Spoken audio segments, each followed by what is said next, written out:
Hi, I'm Laurel. I have 4 years in recovery. I live in North Royalton, Ohio, and I have 3 kids. Perfect. Well, thank you so much, Laurel, for coming out, taking the time out on this Saturday, and being willing to share your story with us. We really, really do appreciate it. So let's talk about your childhood. Okay, so growing up, for the first few years of my life was actually really good. I was with my mother and my sister and my stepfather, so my sister's dad. And then when they got separated, my mom got into another relationship, and that's where a lot of like the trauma started and like abuse and things like that. So my mom would work third shift, and then she'd sleep all day, and then my stepdad was an alcoholic. My mom was an addict, but she kind of hid it very well, so like I don't think we ever knew that growing up. Like my mother passed away in 2011 from an overdose, and I'm so sorry to hear that. People today still don't even know that, so they think that she passed away in her sleep. So wow. Yeah. Wow. So yeah, I mean, as a kid too, before you know any better, you're having to like figure out like what's right and what's wrong, and your parents are doing this and you don't know what's going on. So did you have siblings with growing up that were? So I have a sister, and then I have 2 brothers, 2 younger brothers. I have more siblings on my dad's side of the family, and I didn't really meet my real father until I was like older, until I was about 8 or 9, and that was like during like all of the stuff that I had going on growing up. So pretty much like my stepfather drank all the time, my mom worked all the time, and then when she would come home, she'd sleep. So then she really wasn't there during the day to like see what was going on in the home. And a lot of it was just like him drinking, and me being the oldest, I took care of them. So I had to take care of my brothers and my sister, and feed them, and clean the house, do the things that a mother was supposed to be doing. Right. Or the adults should be doing. Yeah. So then I never really got to be a kid anymore. It's like I had to jump into being an adult. Yeah. And then my stepfather would like beat me and things like that, make me do things like around the house, like the cooking, the cleaning, the changing of diapers, stuff like that. I was like responsible for all of it. So let's talk about the first time that you started experimenting with drugs and alcohol. How old were you? I was 18. My mom and my stepdad, like they fought all the time, and the drinking got bad and the drugs got bad. And so my mom let me leave, and then Children's Services took custody of me. So I was in Children's Services from like 13 to 18. So like I didn't really have like I guess I had rules and regulations. I think that was like the first place that I ever felt like safe was in the foster homes. Wow. So it was just you that went, or did your siblings go? No, just me. I went for pretty much like being unruly, and like because I didn't listen, like when my parents would fight, I'd call the police, or when they would fist fight, like I would attack my stepdad because he was hitting my mom. So like, and my mom was just stuck in that cycle of abuse. Yeah. Mm-hmm. And she didn't get out of it. Right. So did you go attend high school in that? I did. Care? Okay. I went into like different foster homes. I went into like 3 or 4 of them, mainly just because of like they're not being like me being a teenager doesn't really fit into like getting a home. So it's like you go to one place for a little while and then you go to the next place. Yeah. Kind of thing. Gotcha. So you graduated high school? No. Okay. So when I turned 18, I was still in high school, and that's when I started using. So my senior year is when I started using methamphetamines. Okay. So that's pretty a big jump from not using anything to methamphetamines. Was there any sort of like progression, or? So the guy that I was dating, we were like high school sweethearts.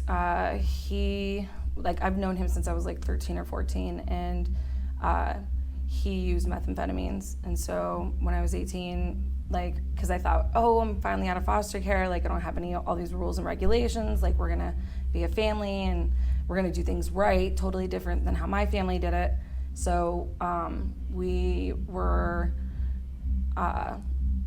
moved in together. He was working, everything was going good, but he liked to party. So that's kind of how it started, and I think he got addicted before I did. Okay. So we were young, we were 18, and then ended up leaving Ohio and we went to Missouri. So we moved out there with his family and still continued to use. And then he ended up going to prison, I think, like a year later. So like we lived like with different family members out there, like bouncing from place to place. And then when he went to prison, I was like on the streets of Kansas City by myself. And my daughter was with his mother, who was also living in and out of hotels, and just like they lived crazy life too. They were all pretty much addicted to meth. So it was like one crazy life, really. So he was in prison for about a year.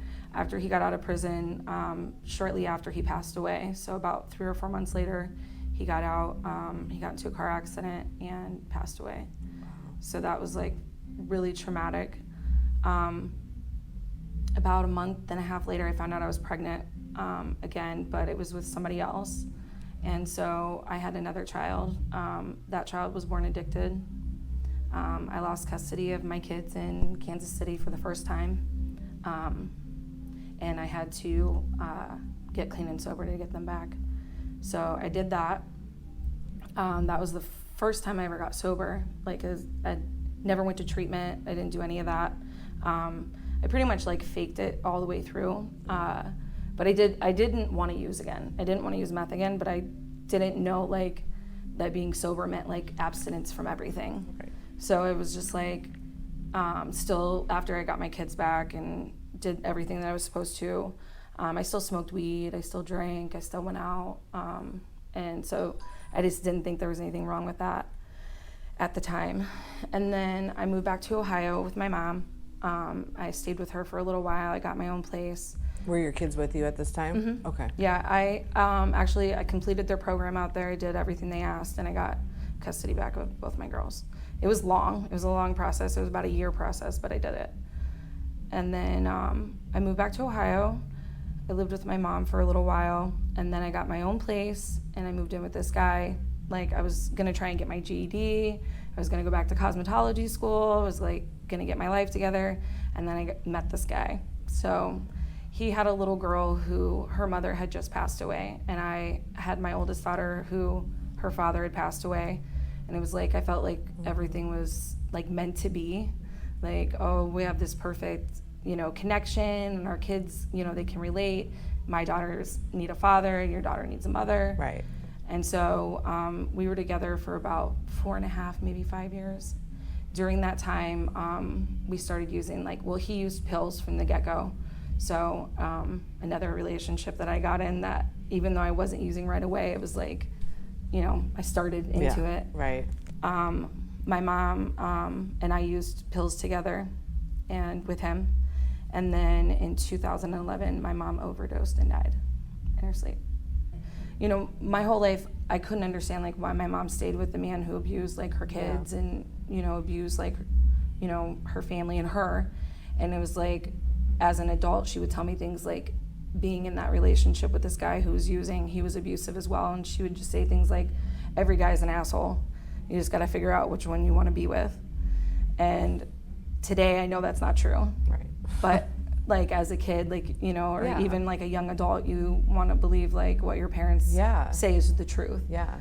So I stayed in that relationship until after my mom had passed, and I was like, I got to get out of here.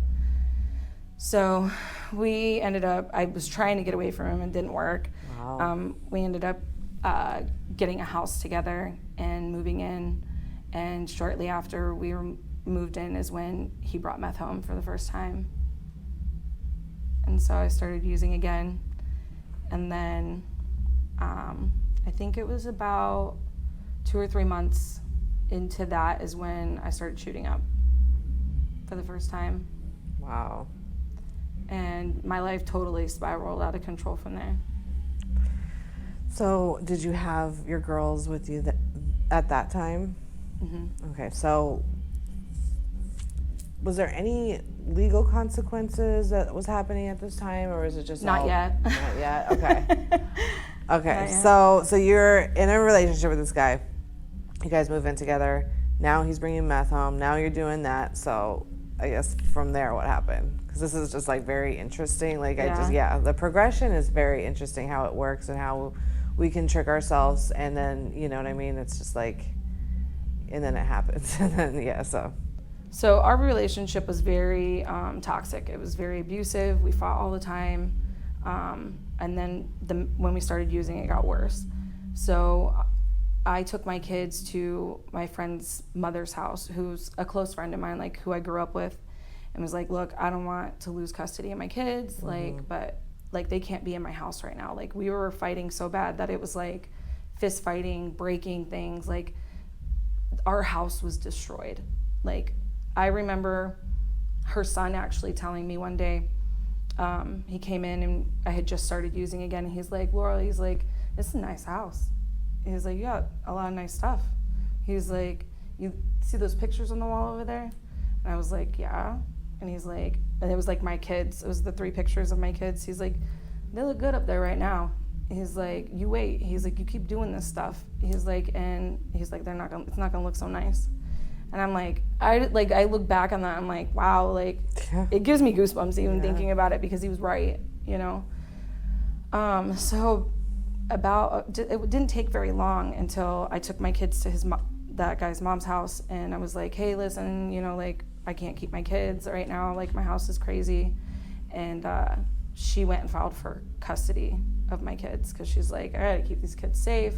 You know, she's not acting right.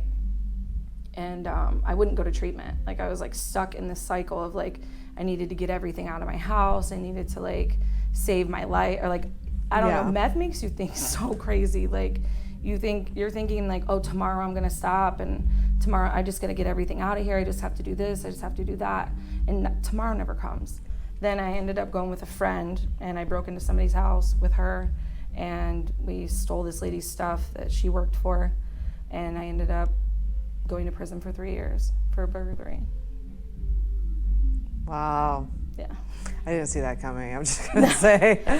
It was it's crazy. I like look back at my life. I sometimes feel like this is not long. Like this wouldn't be long enough. Like I could tell different storybooks of my life. For sure.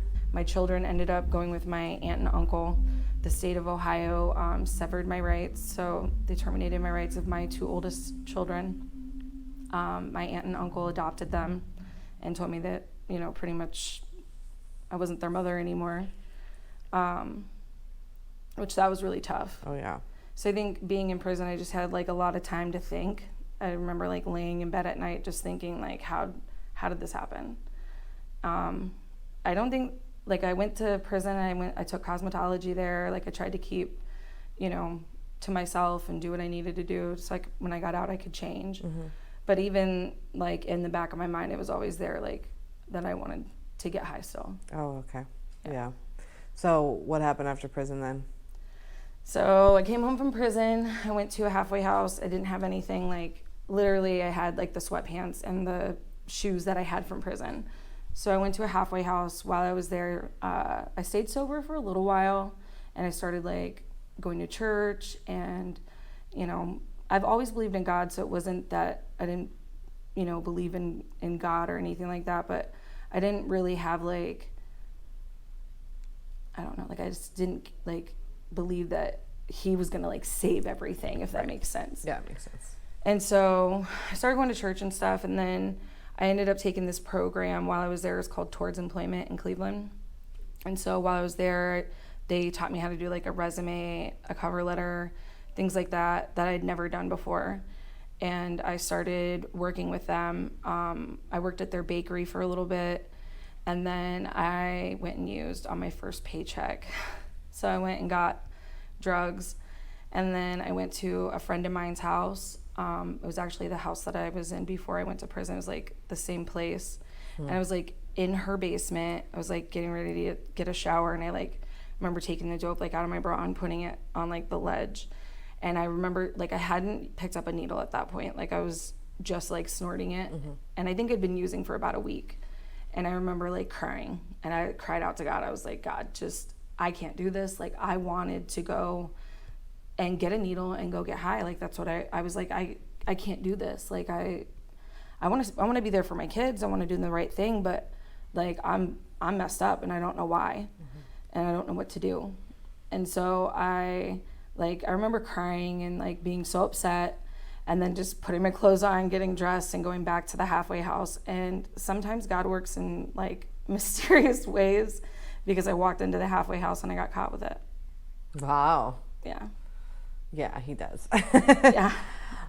So did they kick you out? So they were going to just like put me on a lockdown and probably put me into some type of treatment program while I was there. And instead, like, I started throwing a fit because I had to go to work on Monday. It was Labor Day weekend. And I was like, I have to work tomorrow. Like, you guys can't keep me here. And they were like, okay. Like, they were so calm about it. They were like, okay, fine. So, like, the dope was, like, sitting on the counter. And they were like, I just remember thinking, like, so many things could have, like, replaying it over in my mind in jail. Like, I could have grabbed that. I could have threw it away. Like, I wouldn't have been back in jail. Like, I could have walked out of there. Like, I didn't have to stay. Like, and I sat there, and I remember just feeling like paralyzed, like almost like I couldn't move. And so they ended up calling the police. I got arrested. So I was like, all right, while I was in jail, somebody from Towards Employment was like my career coach, came to see me, and I was like crying. I was like, why are you here? Like, no, like, I don't get visitors. Like, nobody comes to see me. Yeah. And he said, well, at Towards Employment, we believe in second chances. And I was like, okay, like, what does that mean? And he's like, well, it means when you get out, you get a job. I'm like, okay. And I was like, for real? And he's like, yeah. He's like, we want to help you. He's like, we want to help you get your life back on track, you know? So I was like, all right. So while I was in jail, I would like listen to the girls. They would talk about this treatment program, drug court. And they were like, everybody there hates it. They're like, I don't want to do this program. Like, they're going to make you do all this stuff. And, you know, I'm thinking I'm all alone. Like, in my mind, I'm thinking I'm all alone. I don't have anything. I don't have anybody to call. And they're like, you know, you have to check in. They will pay for your, oh, like, they were like, it's funny how, like, I looked at it, because they were like, oh, they'll pay for your sober housing. Like, you don't have to pay for it. And I'm thinking, yes, like, good, like, because I can't afford anything. Right, yeah. So I was like, all right, I'm going to do it. I have two daughters who are now 18 and 15 years old. Wow. At the time, I think they were like 15 and like 12, or 15 and like 11. And I just knew that, like, I wanted to do better for them. So I would literally like focus on myself, do everything that I needed to do.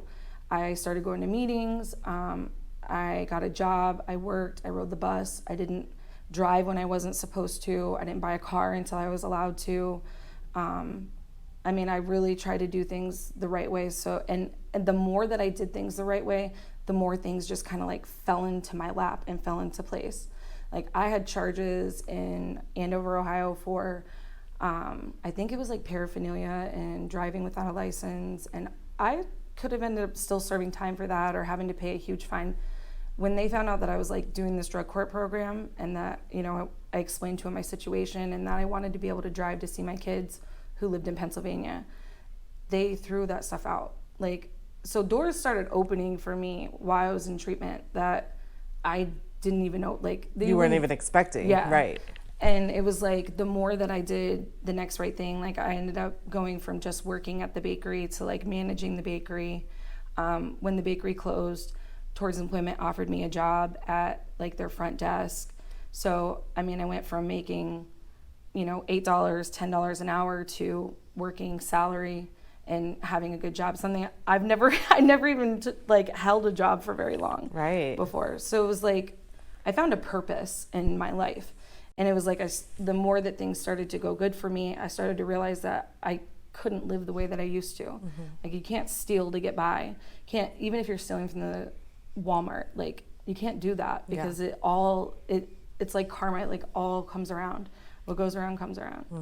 And so I don't know, like, I really kept to myself. I really didn't do much. I ended up, I met somebody who was not in recovery, but he's never been in addiction before. And before him, I always used to think like I would have to find somebody that was in recovery, or somebody that's like dealt with somebody as crazy as me in my crazy life. And he is great. Like, so I think like getting sober, learning all these things, and then finding somebody that like truly cares about me and not about all of the baggage or all the stuff that's been in my past, but he like really loves me for me and who I am today. Like we don't think about what we did yesterday. Like we just think about, you know, what our future and where we're going with that. But like during COVID, being pregnant, a lot of stuff happened with my kids and how I got them back, but it was great. It was a blessing. So having them back was amazing, but I felt overwhelmed. And I had just moved to Medina, Brunswick area, and my fiance was at work all day. And then I had the 2 girls, and it was a little overwhelming. 2 girls. Teenage girls, right? Yes, and one who was very, very angry, you know, still. And so it was just a lot to deal with. And so I reached out to Ohio Guidestone myself and was like, I don't know what I need, but I need something. So can you help me? And so they set us up with like counseling for my kids and I, and then with a peer supporter. So I got a peer supporter and I started like hanging out with her and going to meetings.